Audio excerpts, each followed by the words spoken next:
Hello, and welcome to the Running Hook Podcast, hosted by Alex Burr, a member of the Running Hook Podcast Network.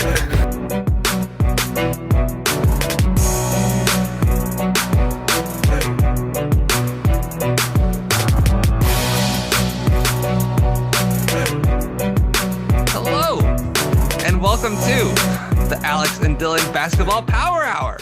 I am once again joined by my co-host, Dylan Hughes. Dylan, this is going to be known as the Rodions-Kurix trade one day, don't you think? I mean, how could it not be, man? Like, we've been waiting for this blockbuster for so long.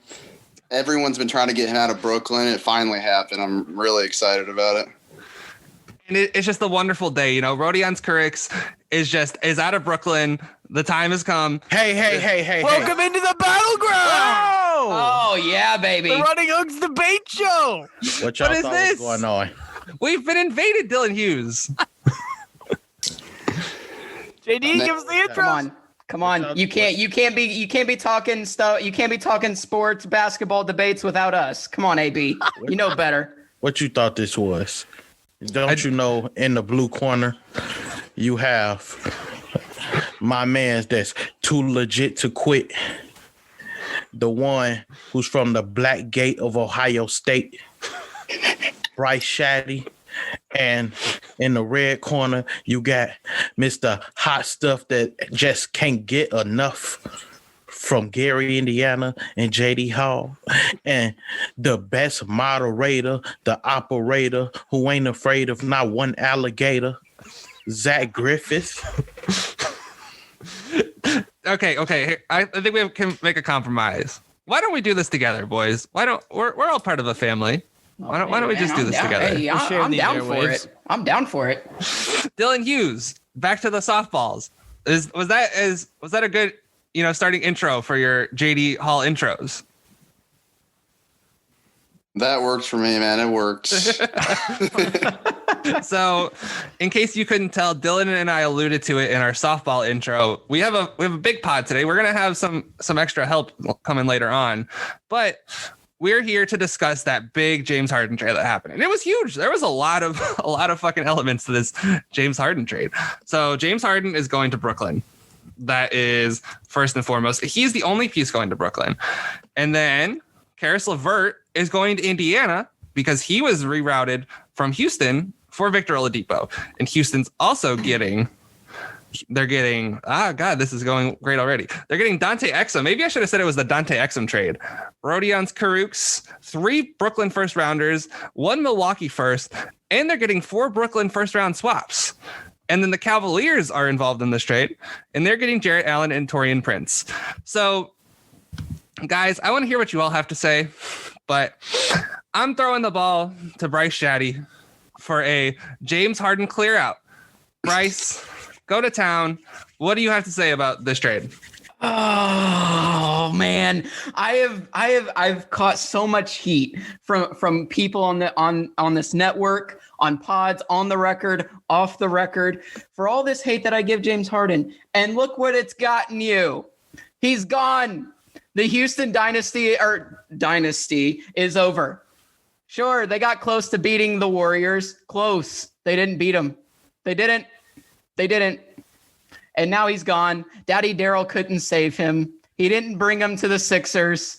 He's gone to the Nets to go play with KD and Kyrie.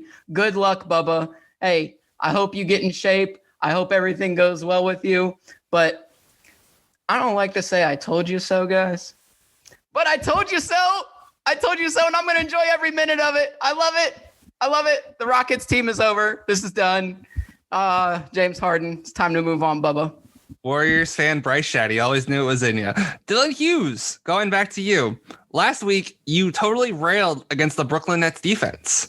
Do you think that swapping out James Harden for Taurean Prince is going to improve their defense? Listen, here's my biggest problem, Alex. This is perfect timing because we just talked about the Nets last week. And listen, the defensive difference between Jarrett Allen and DeAndre Jordan is massive. Like, Clint Capella was feasting on DeAndre Jordan. I love Clint Capella, but come on. And I have his cleaning the glass pulled up, Typical for us. Of course. And the Nets with DeAndre Jordan on the floor are minus 20.8 this season. And I think that's, it's going to become pretty evident when they have literally no other centers on the roster except for Nicholas Claxton, who I think is hurt. The Jeff Green disrespect. Yeah. Well, listen, they're giving up 150 points a game. That's my take. But does it matter if they score? I'll go to JD. JD, does it matter if they give up 150 points a game if they score 160?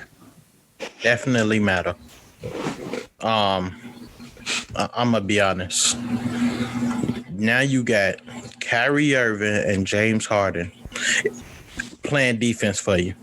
Now, don't get me wrong. Kyrie gonna try.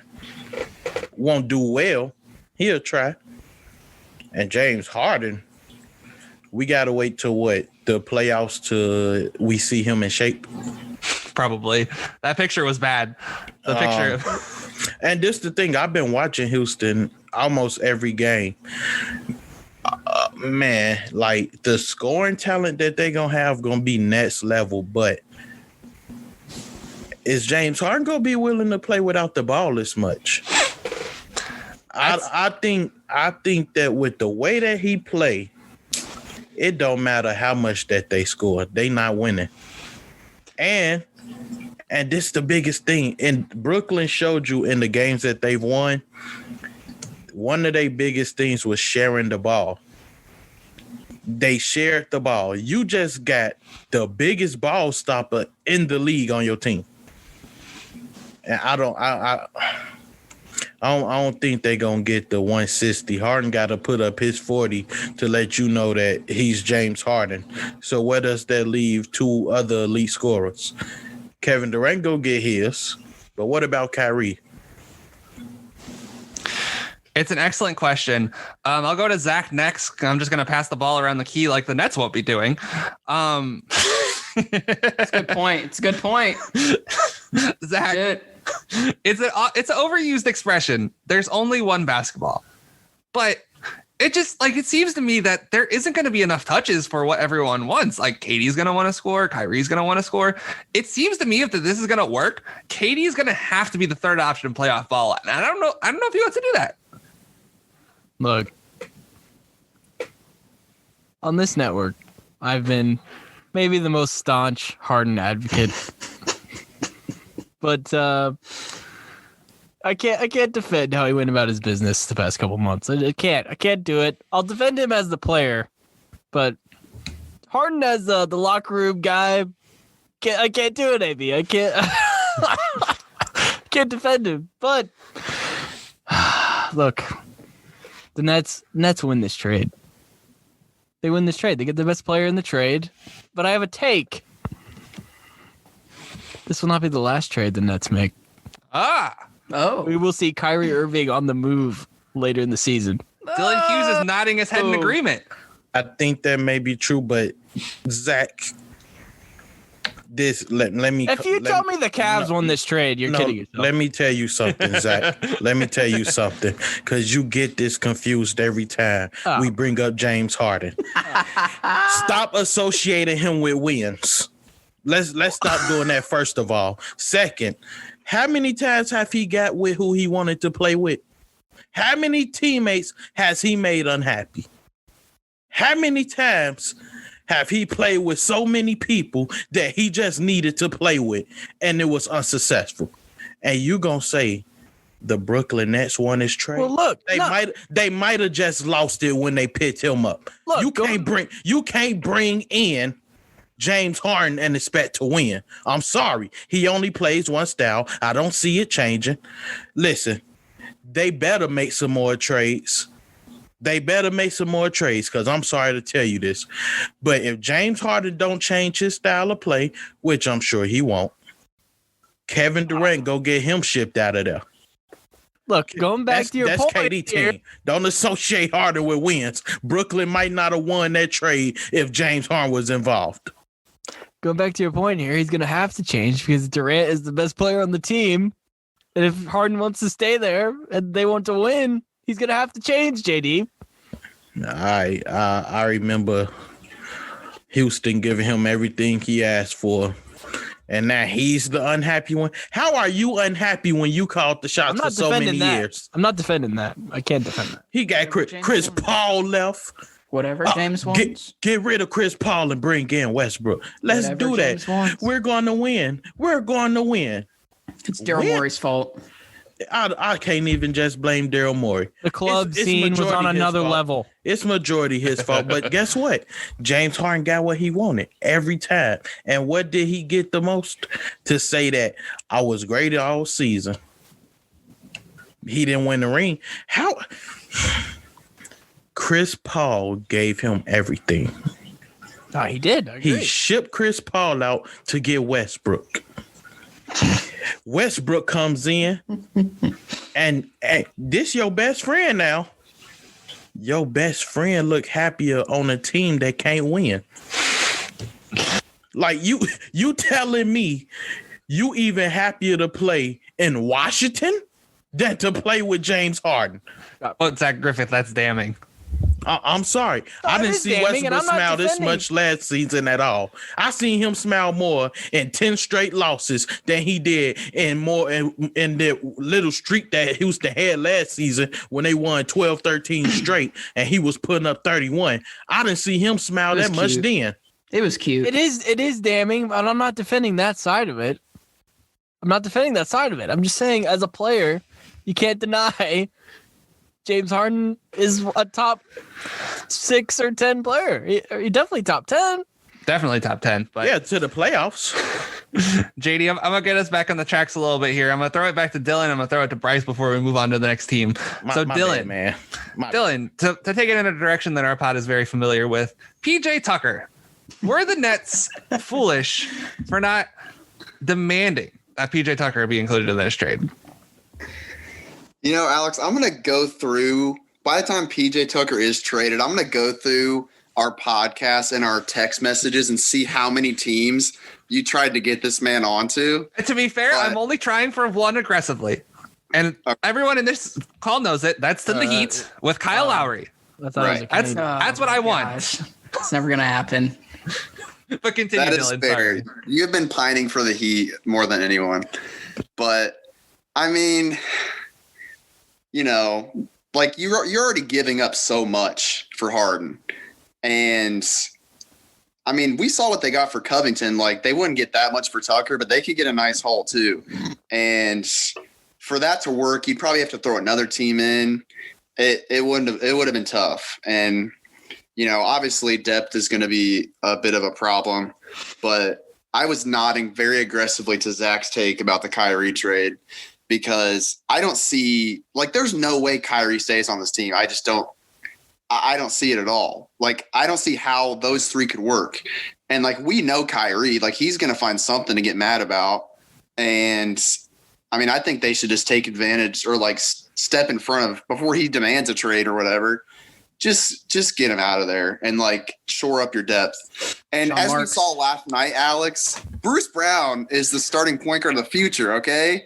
Just plug him in, get some bench pieces, Come on. Wow. Okay, you guys don't listen very closely because Dylan and I are very much on the Bruce Brown trade. We love I know. Bruce Brown. Look, I know. Look, he I was got smiling when he said it. He couldn't even say He was because no. He was smiling because he knew it was the truth. Because we love Bruce Brown. Like semi-ironically. Dude, he plays 13 minutes a game. You barely see him. Bruce Brown is the least known Brown in history. That's definitely not true. Brown's a very common last name. People hear more about Sterling Brown than Bruce Brown. That's not true. That might be true. Sterling Brown's stock went up when he got beat up by the police. Okay, JD, that's the highlight of his career. Tell me Bruce's.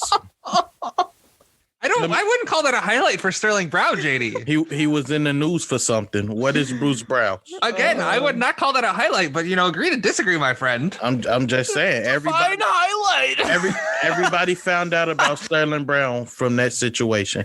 Tell me what Bruce did. God damn, JD. He played in Detroit. Bringing the heat. Wow. Played in Detroit. AB wasn't ready for that. No, how could I be?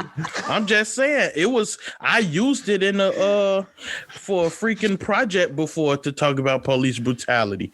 And I was just looking to see what other superstars, because we know the Bennett brother had it in NFL. I said, when did the NBA have that? Sterling Brown, boom. I said, okay, didn't know him. But you telling me Bruce Brown?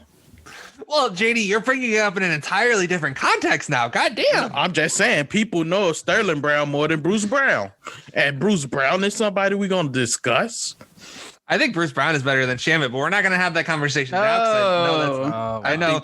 That's why we're not going to have it. Hey, I have a request, AB. Can we talk about it from the Pacers? Hold on. We will talk about it from the Pacers side, but it looks like we have someone who is joining the Zoom, Devin Voss. A top member? Going, boys? How's it going? My heart's been lost since Monday at like 8:00. First half of that game. My life has been pretty much done since then. So, what a way to kick off my NBA season! Not other than a trade. I mean, real talk, guys. We didn't discuss this, but this is probably the biggest in-season trade since, in terms of like star power, probably since the Melo trade. Like, unless there's one that's sooner than that. Porzingis? Maybe, but I don't think Porzingis is quite on that level. Bigger than Zing Zing. Yeah, I would. No, I thought the Reggie Bullock trade sent shockwaves to the world. Here we go. Stop. When is James Harden? Since Jimmy Butler. JD. Jimmy Butler. Yeah, Jimmy Butler. It was since Jimmy to Philly. Okay. Devin, say what you were saying again. When is James Harden going to be happy? This man has been given the world. He's going to the Nets with another quote-unquote best friend. When is he going to realize things are different? This is not Oklahoma City. Bryce Shadday, I'll throw it to you. Oh boy. Voss, you are. He's right. I mean, look, how many best friends you got? Because you are quickly losing them. It is evident that he is running out of friends in this league. The only guy that is truly his best friend is Daddy Daryl. I thought you were Daryl Morey. I thought you were going to say Ronald McDonald. He seems to be pretty tight with Ronald McDonald. Yeah, he seems to be him and the king. Get along just fine, I see. Y'all got it all wrong.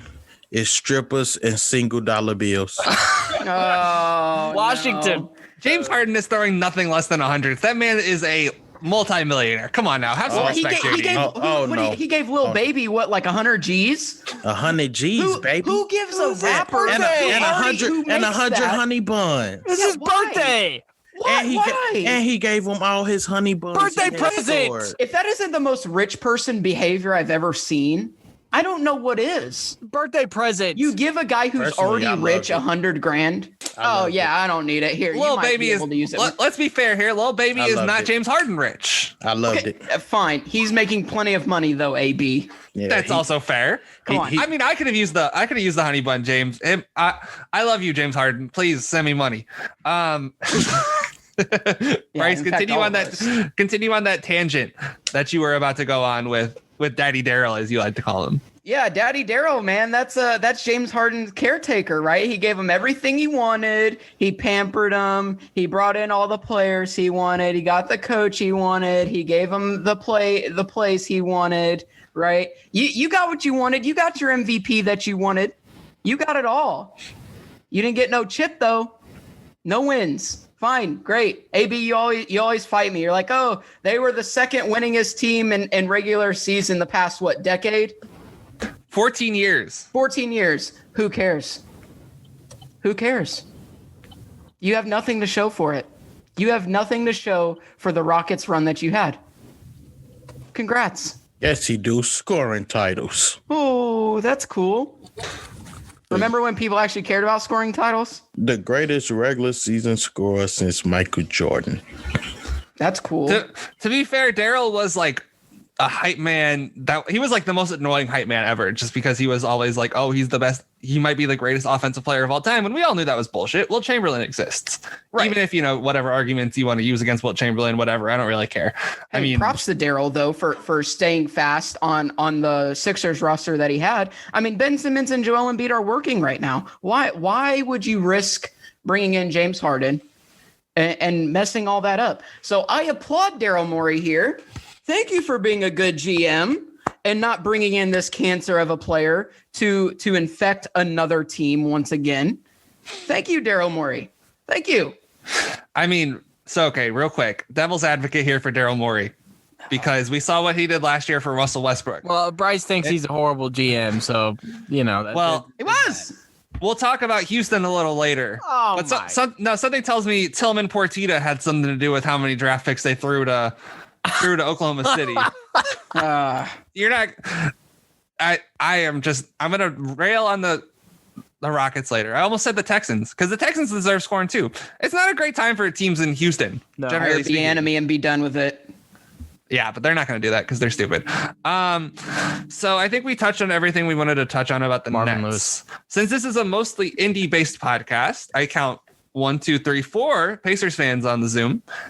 Let's talk about the Indiana Pacers. They got Karis LeVert, and I believe they got a Houston Rockets. They got a Houston Rockets second rounder for Victor Oladipo. Devin Voss, since you just hopped in the Zoom, I will start with you. How are you feeling about your Pacers trading Victor Oladipo for Karis LeVert? Not gonna lie, I actually like this trade. I think it fits both ways. We all know Vic won it out. I think nothing was gonna change throughout the season. He's definitely gonna leave in free agency, so you might as well try and get something for him. And wow, this trade sparked perfect timing. I think LeVert fits pretty well here. I think there's a player entering his prime, preparing to take over some scoring duties that perhaps he didn't really get a chance to do in a fully functional team until hopefully this season. So, I think it's a really good fit. I think he's someone that can blossom into a primary scorer for this team eventually coming down the road. So it'll be a minute, I think, but I feel like the transition will be pretty quick, and I think he's going to fit pretty well in this team. All right, Zach and Bryce are both shaking their heads for various reasons and smiling. I think Bryce, no offense, Zach is laughing. I want to hear what Zach has to say. Oh, go ahead. But Devin, Shams said he wants to stay. Yeah, right. but Shams said is look, best friend Shams. Look, LeVert is awesome, and I know we're not on the battleground, but I'm gonna have a little call-out corner here. Ryan Gregory, noticeable absence here on this Zoom, probably because he has no proof that Oladipo is better than LeVert. But I love this fit. Where's your proof that he is? Okay, I love this fit for us. Zach just totally glossed over that. Love this fit for us. Great playmaker. We needed another one of those. All we really have is Brogdon. Sabonis to some degree, but Brogdon. I love the fit.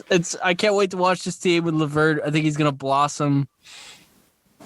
I love it. I don't know what else to say. We don't have to worry about Vic. Is he coming back? Is he staying? That's over with. I love it. All right, I'm gonna go to Dylan, then Bryce. Dylan, your boy TJ Warren and Karis LeVert. Do you like that combo on the wings for the Pacers? I've been wanting LeVert for a while, and it was funny because I was away from my phone when this trade actually happened, and I was watching the Nets-Nuggets game from last night, and LeVert was just getting into the paint with ease and scoring. I'm like, man, I really want this dude on the Pacers. Literally within minutes, I go check my phone, and he's on the Pacers. So I was pretty excited. Do that more often. Yeah, I guess I have to. So I was pretty excited about it. I'm interested to see the lineups that Bjorken's going to run here because, this team is full of really good creators. And if you look at numbers like LeVert is much better on the ball. Like he shoots half of his shots are pull-up shots. So, and if you really watched Brooklyn this year, like he was coming off the bench, so he didn't really have to share the ball with Kyrie and KD much. So I'm pretty interested to see how that works. I mean, he very well could like share ball handling duties with Sabonis and then have Brogdon play off the ball a bit more. I think that's maybe how they're going to try to do it. But I wouldn't be surprised if he ends up playing with the bench unit, similar to what he was doing in Brooklyn. But yeah, like when Warren comes back too, like that's just another guy that's going to need the ball. So like talent wise, I'm really happy about the fit. But it's going to be interesting to see, you know, who's going to have to take a little step back as far as ball handling. And yeah, Bryce, just in general, because you are a huge Pacers homer. I don't think you'll take offense to me admitting this. How happy are you that you know? So okay, Victor Oladipo is bound to be a free agent this year. Yeah. Karis LeVert still has a couple years left on his contract. Does it bring you some sense of relief that you aren't going to lose that production from Vic and just have replaced it basically? And I'm not going to comment on whether or not he's better because I don't feel like it right now, but fair enough. I mean, yeah, absolutely. I mean, here's the thing. When the Pacers have traded away, you know, established players, right? It always seems like we get the shaft.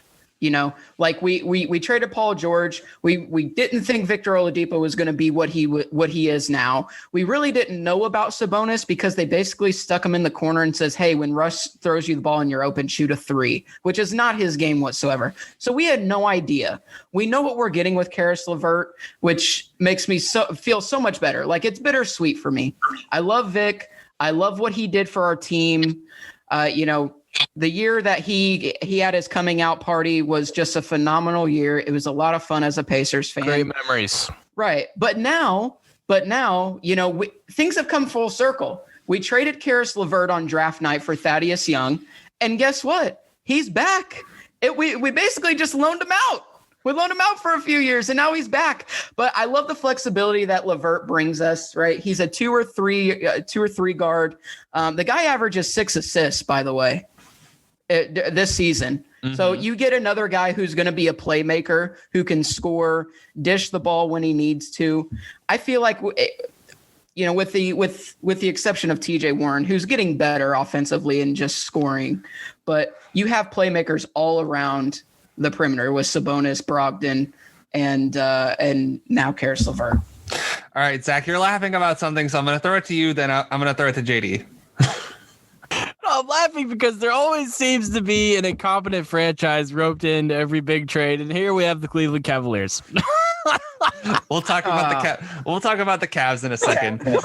I think the Rockets are the incompetent organization here, but nonetheless, JD, you're not as high on this trade for the Pacers as the Pacers fans are, which makes sense. No. That's not true. All right, explain it to me then. Explain your position then, JD. That's definitely not true. I actually like the trade. The problem is, it seems like people are acting like Vic. What wasn't just the guy? They was just, oh, he's getting better again. He's looking good and all this and that. And now, well, he's not a consistent 3-point shooter. It's either hit or miss. Well, that's every guy. You either gonna make the shot or you gonna miss the shot.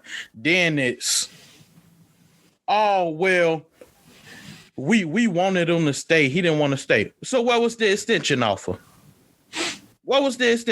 Again, what he thought he was worth. You valued him so much when he was healthy. He get hurt. Okay. You're gonna give him a max? You want to give him a max? I mean, did he just make y'all relevant again?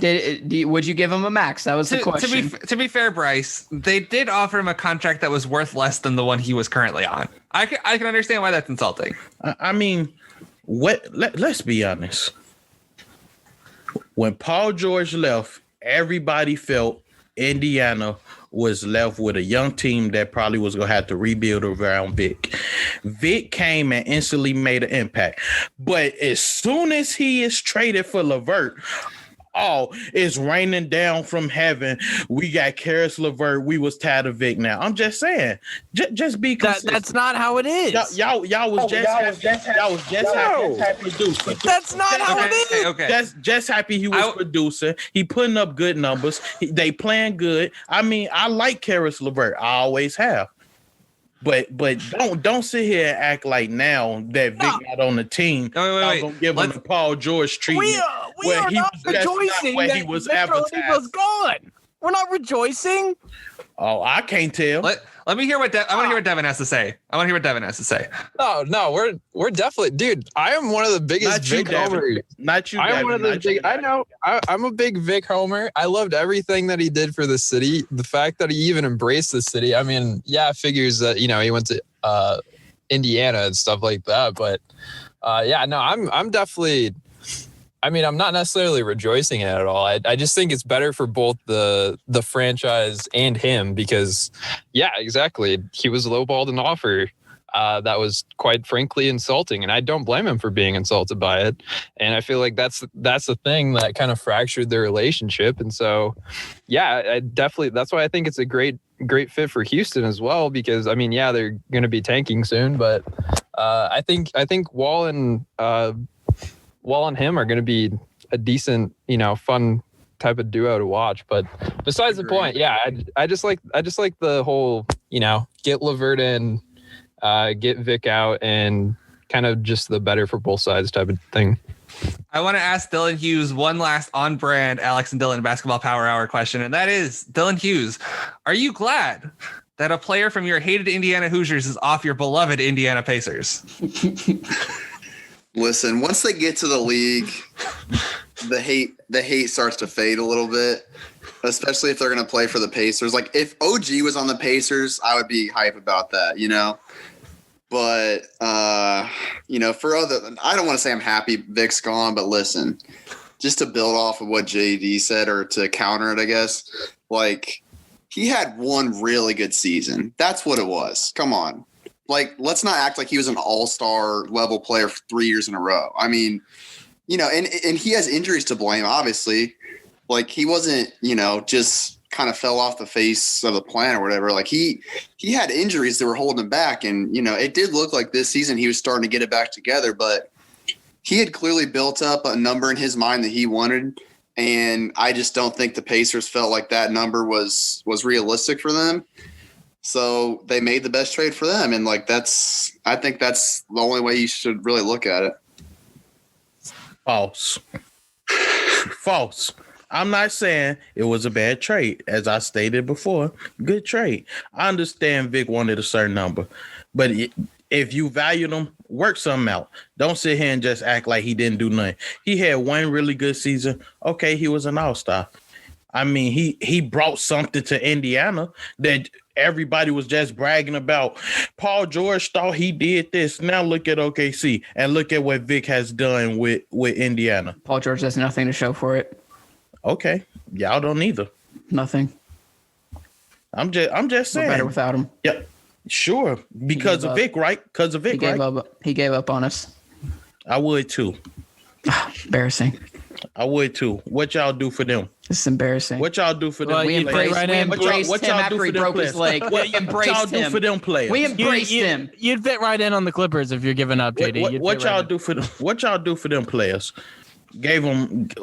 We gave him all the love in the world when he came back from a freaking broken leg. It was snapped in half. Okay, less cheers than Lance Stevenson. Okay. What about Vic? What y'all do for Vic?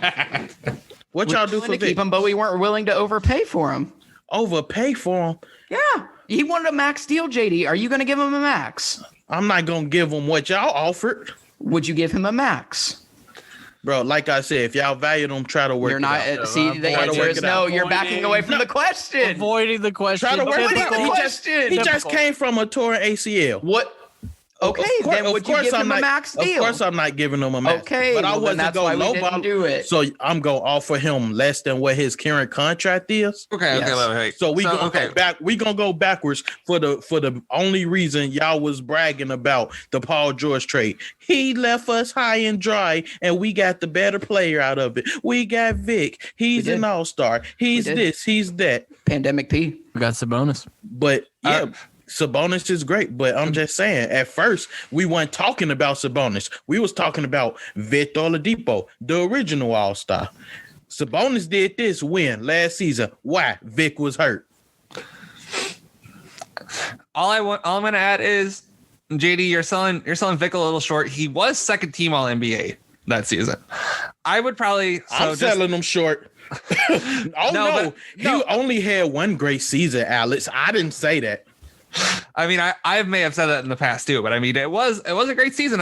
We can't deny it, but it's fair to wonder if it was an outlier. But still, I definitely am more on your side of it, where I would have offered him maybe like 4 for $100, like something like that. I just hope Karis LeVert does everything Vic did and more, because I like Karis LeVert, and I hope these Pacers fans get something to be happy about. I hope the Pacers fans everybody that they trade out, they for some reason diss them afterwards. I hope the Pacers fans want to name their children Karis LeVert.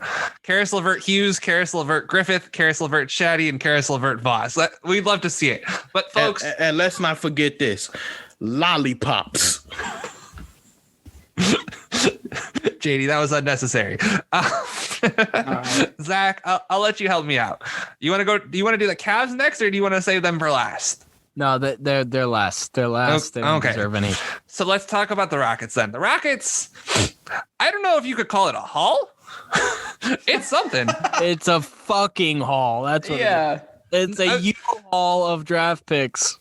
It's a lot of draft picks, but it's a lot of draft picks, but I've said in the past, I don't know how I feel about draft picks. I think David Griffin's a tad overrated. They're a little overrated. Whoa. That's me. So the Rockets obviously got Oladipo. They got Dante Exum, Rodions Kurucs, and then this is the part where it gets wild. So yeah, the Brooklyn first rounders in 22, 24, and 26, and Milwaukee first in 22, which is going to be a bad pick, but whatever. It's an extra first. 4 Brooklyn first round swaps in 21, 23, 25, and 27. So I'll start with Dylan Hughes, since I haven't done that in a while. Dylan Hughes. Just how do you feel about the Rockets? And I guess part 2 of that question is, should they have just gone younger, or do you think it was right that they tried to avoid the luxury tax by getting Oladipo? Okay, well, we don't need to get started on their ownership and the luxury tax. Tillman Portita. I mean, like, if you have an actual opportunity to get Simmons, like, you take that. Because as you just said, those picks could be nothing. I mean, picks are the most overvalued asset in the league. Yeah, I agree. Like, unless especially it's the top 5. Yeah, like when you start throwing protections, which I'm sure they did, it's. I don't want to say they're useless, but like they're not gold. I mean, they very well could be fool's gold, and like most likely they will, especially when you're trading someone like Harden. I mean, like, and again, I don't know Philly's side of it, but I mean, the earlier reports were Simmons and Tyrese Maxey, who Tyrese Maxey actually has played decent this season. I know he's kind of just a throw-in in that, but a De'Aaron Fox type guy. They're trying to maxi out his potential. No, we couldn't go one podcast. 15-second mute for you, Alex. 15-second. Oh, fine. Mute. Fuck it. But I mean, it seemed obvious that he wasn't going to go to Philly just because it made too much sense for both sides. And I mean, you know, we already discussed how this could go for Brooklyn, but I mean, for the Rockets, like, I mean, there's a chance where you get a good season out of Oladipo, you re-sign him, and it works out. But again, even if that happens, you better hope those picks work out. And like you have control of Brooklyn's draft for a long time. But again, Brooklyn's probably going to be good for most of this period. Like those guys they have are, it's not like they're all 35. I mean, they're going to be around for a little bit longer. So I'm not a fan of it. I mean, obviously the Curix edition is massive for them. Just a plug and play type of guy, but outside of that, it could definitely backfire on him. Honestly, Dante Exum was a guy they could have used the last couple of years, but I mean, Dante Exum, man, what a time! But we have another addition to the podcast, boys. That's right. Oh boy. Caleb Lynn, host of the Lynn Sanity podcast, is here. My host. Caleb Lynn. Man, how many hosts are in here? We have seven people on this pod. There's a lot of people on this pod. I'm happy to be a part of it. In general, I'm loving these discussions. Because let me tell you, I came in on the discussion a little bit like in the middle of it, right? And I'm hearing all of them talk about the Pacers. And Alex, if you don't mind me pick doing a team. There's a comparison that I want to make with the Pacers. Pick a team. Pick a team. The Pacers are like Jessica Simpson. Jessica Simpson dumps her husbands. What are we dumps doing? her husbands and divorces the way the Pacers dump their stars. What are you talking about? What are we doing? Thank you, Caleb. No loyalty. They have the tendency to act like the Nick Lackeys just come available. I believe it's Nick Lachey, first of all. He doesn't even know his name. I can say Nick Lackey. I don't care.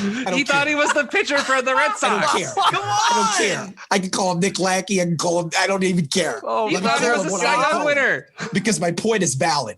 Okay, the key is the Pacers do think that. Use a modern reference, goddammit. At least show up with the relevant. That was a great example. That was a great example. He's pretty much saying that just like ridiculous and the Pacers, they act like they can't even pronounce the name. Is this the only pod full of 22 and 21-year-olds where they fucking, or I guess some of us are 23, where we're fucking mentioning Jessica Simpson? What are we doing here?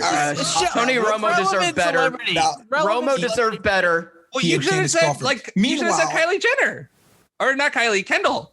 I felt like the Jessica Simpson one was more appealing, given the fact that the Pacers were possibly better in the mid 2000s and in the 90s. But look, when it comes to the Rockets, in all seriousness, I really think that this is a great move overall. You obviously got to get off of Harden, and they did that, and they got a guy in Vic who, maybe he's not a long-term guy for them, but it gives them the opportunity to potentially compete.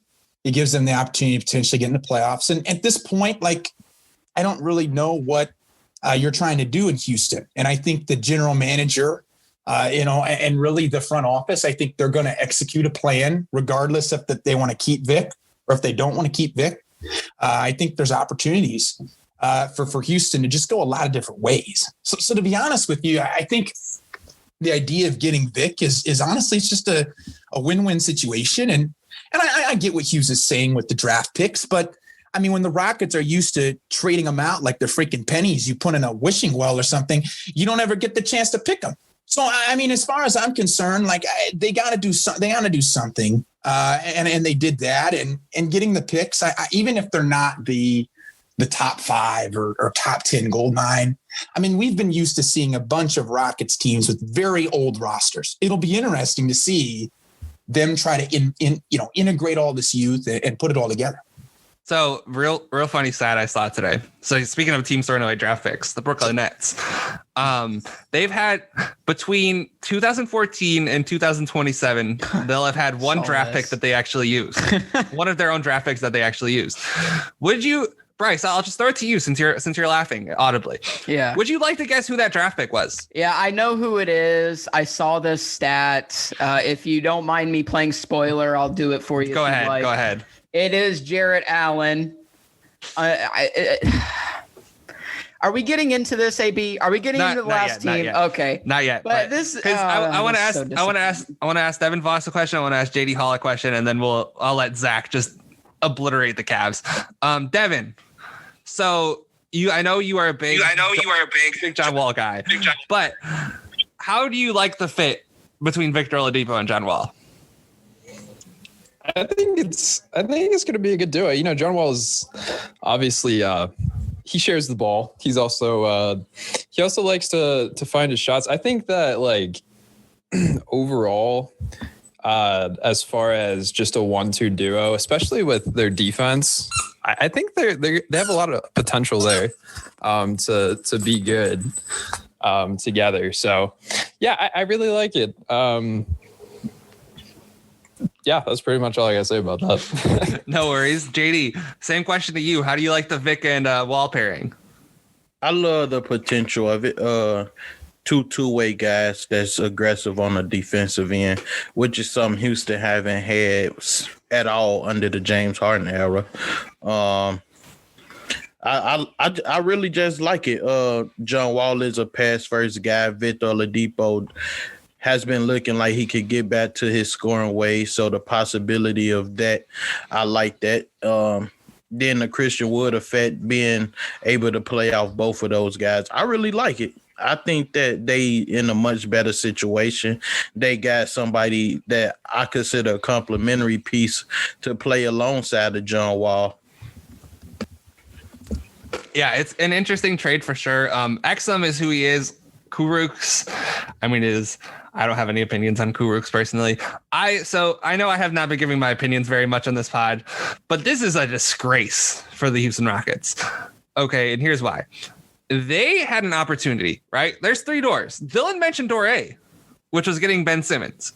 Door B was keeping Karis LeVert, who's 26. So having Wall and LeVert on the same team, that's a pretty good duo, I would say.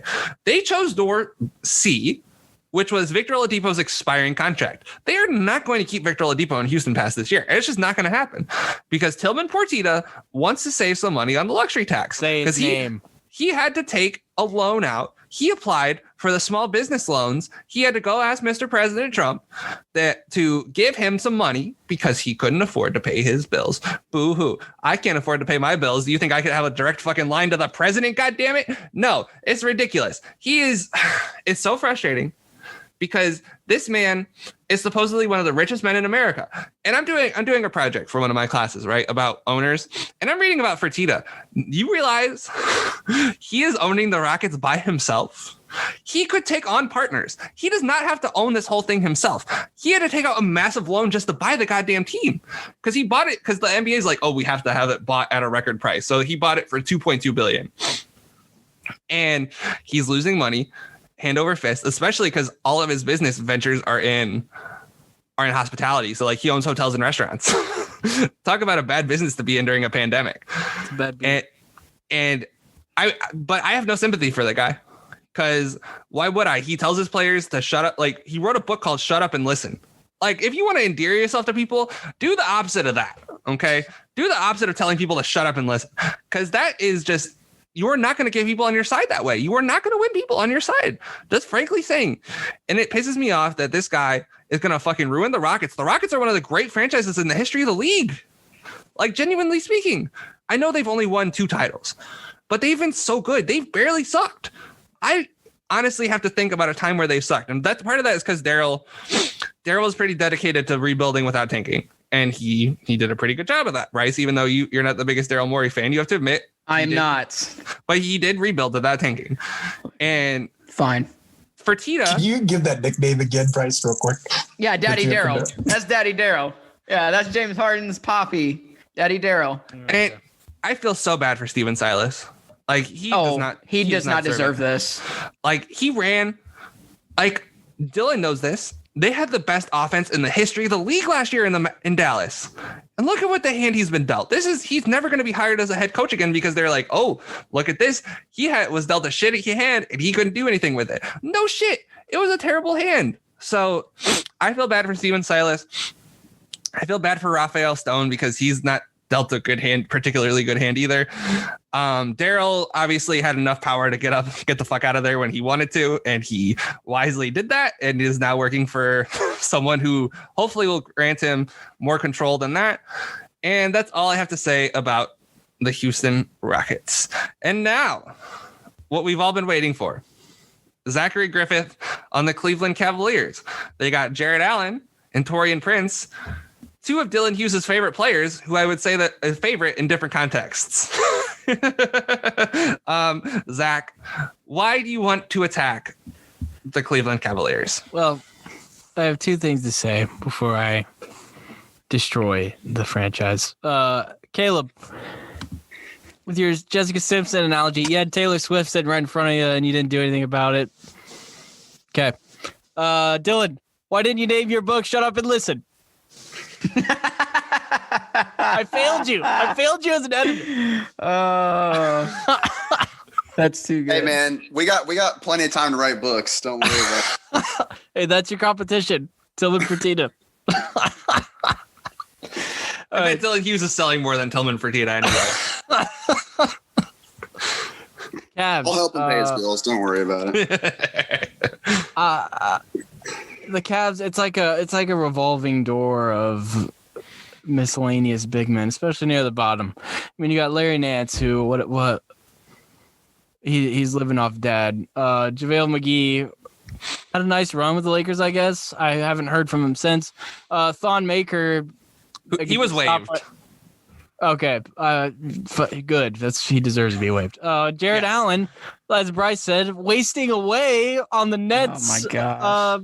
Not wasting away. They were actually playing him, but playing behind DeAndre Jordan, that's kind of a joke.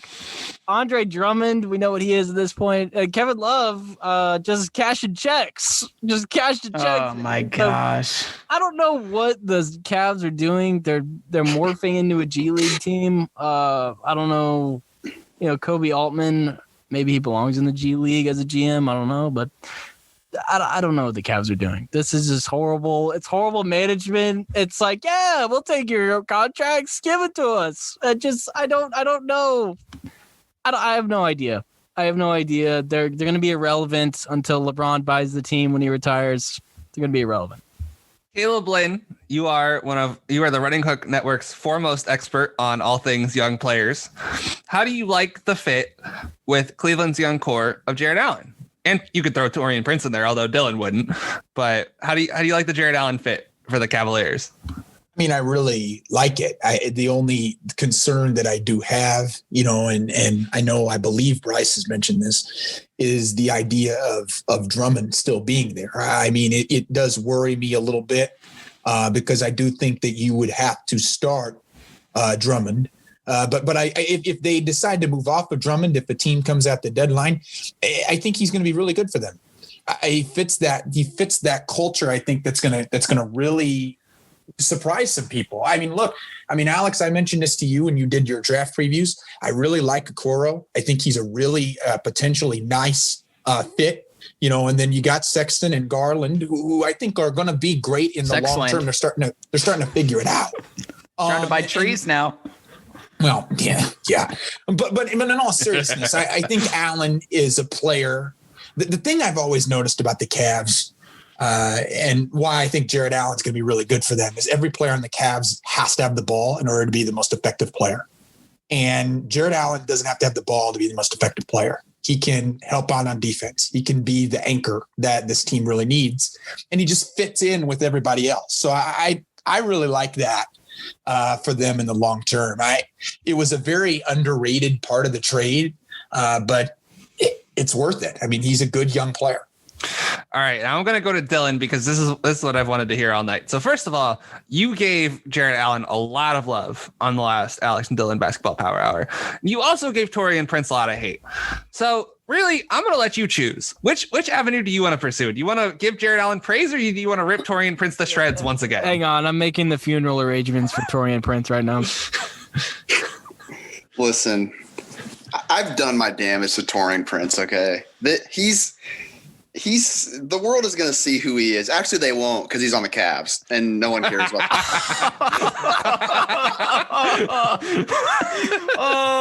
man. I'm going to let him slowly wither away on his own. But Jared Allen, okay? So you could take the Zach Griffith approach and kill them because, yes, half of their roster is big men. But let's be forward thinking here, people, okay? They just acquired the best center on their roster.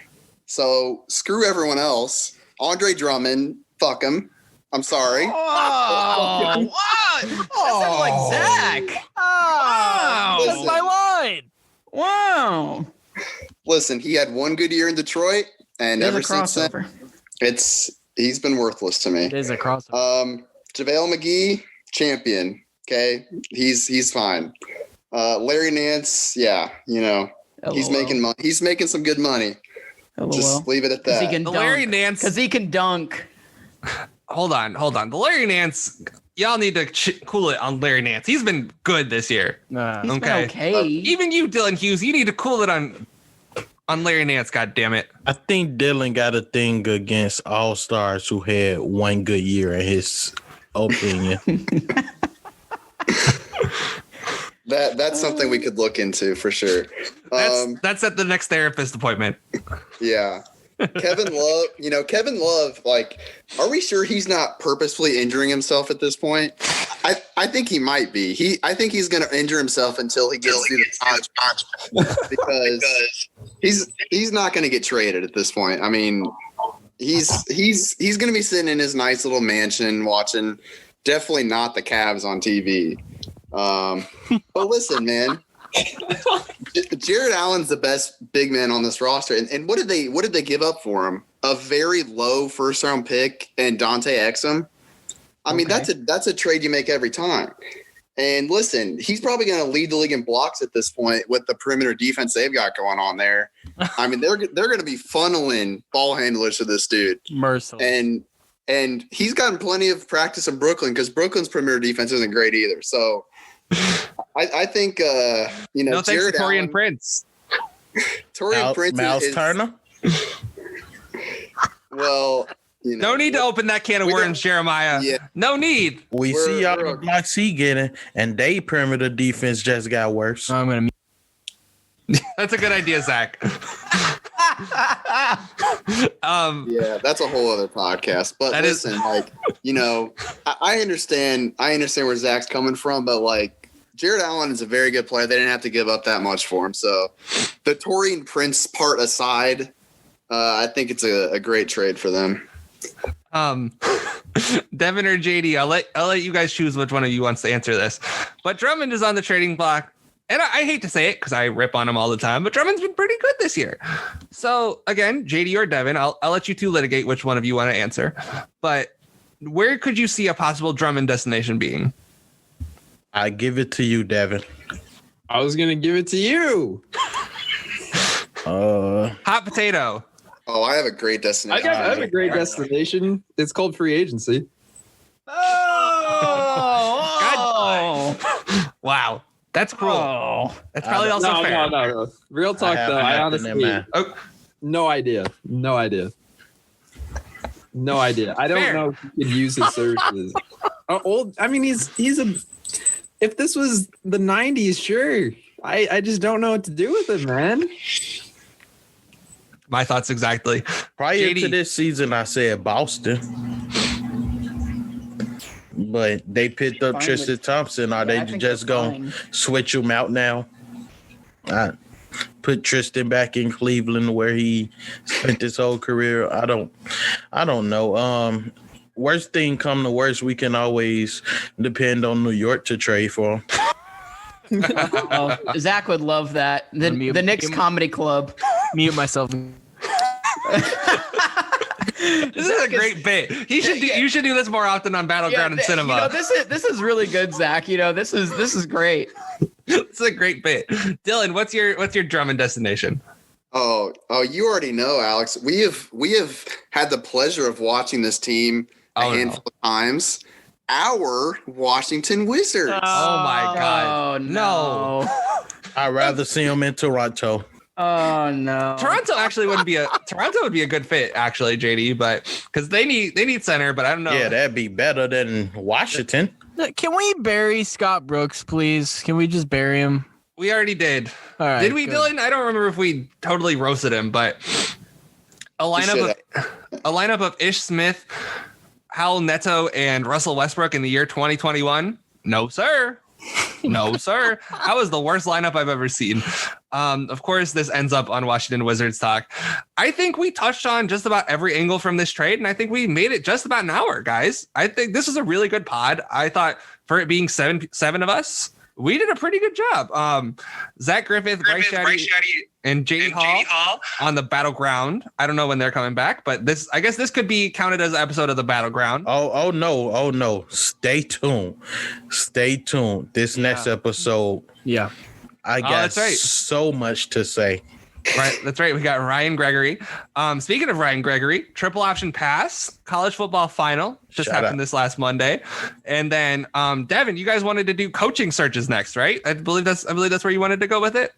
Yeah, once they pop off. But I was gonna say we got to do another one of these get-togethers for the Super Bowl, man. I think that'd be a great thing. Yeah. Oh hell. Well, we know some people won't. Hey, now you're getting into Linsanity territory first, man. Coming into Linsanity territory. Speaking of Linsanity, Caleb Lynn hopped off, but I believe there's going to be a mega Linsanity tomorrow night. 2 episodes where with Bryce and Zach again. Great duo. It would be Dylan, but Dylan and I unfortunately have our regular episode to record, and tomorrow we are going to be covering the Hornets, who are incredibly fun. What other teams are we doing? We're doing the Thunder, who are, and then we're doing the Nuggets, who have been kind of a train wreck this week, but they played Katie, so that's not really their fault. They played Katie before the trade, like you were saying, Dylan. So I think in Circle City Cinema, I am going to be on Circle City Cinema this weekend. We're going to be doing the first episode of WandaVision. So we're gonna watch the episode. Get a little TV, huh? WandaVision, baby. Yeah. All right. MCU action. Let's do it. It'll be a great first episode. Go check out Facts and Stats by JD Hall. It sounds like Bryce Shadday and Mrs. Shadday will be on there soon. Is that how I hear that right on one of the last episodes of the Battleground? Rumors are swirling. It's work in progress. I still gotta fine tune some things. A lot of stuff been coming up, but that's definitely a possibility me and Bryce discussed. And then go check out Heavy Pockets by Dylan Hughes, and also go buy his goddamn book. I can never remember the name of it. Dylan Hughes, what is the name of your book? From One Young Soul to Another, or soon to be named Shut Up and Listen Part 2. Yeah, baby. Yeah. Okay. Before we go, I threatened violence, I believe, 2 episodes ago. And I'm going to do it again. If you don't buy Dylan Hughes' book, this is what I'm going to do to you, okay? I'm going to come to your house. I'll have a carton of eggs, right? I will make you think I'm going to egg your house. And then I'll pull a wrench out of my back pocket and throw it through your front window. That is what I'm going to do if you don't buy Dylan Hughes' book. And I'll be nice. I'll carry a couple copies of the book for the people I throw the wrench into their house, and I'll just throw the book in there. But then you better buy the goddamn thing. You better give me $5. Even though I'll owe you a lot of money and be on the run from the police. That has nothing to do with it.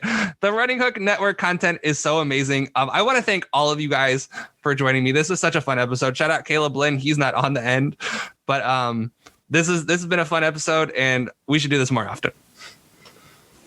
We can't, because some people don't want to talk to people from the Battleground. Hey, I got one more thing, AB, for the listeners. Stop what you're doing. Go check out the Houston Rockets Twitter account. Taking shots. Building chemistry. Wasting no time.